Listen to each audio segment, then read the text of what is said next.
Stan ili kuća, gdje se bolje živi? Kuća. Zašto kuća? Zato fino dvorište, pa ono, jer sam jedno i drugo prošao.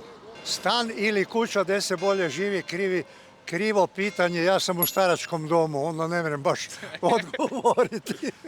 Da, zapravo, kako je živjeti u staračkom domu? Meni je jako dobro. Jako dobro. I koliko čujem i sa strane, svima je jako dobro.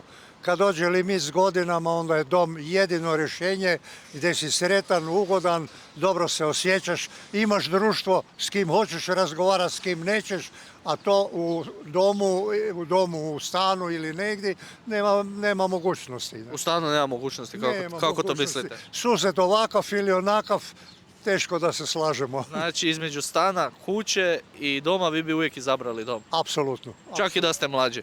Čak i da sam mlađi, da. S koliko bi vi to otišli u dom? 7 banki. 7 banki? Da. A koliko sad imate? 91. 91? Da. I vozite bicikl? Eto ga, kako vidite.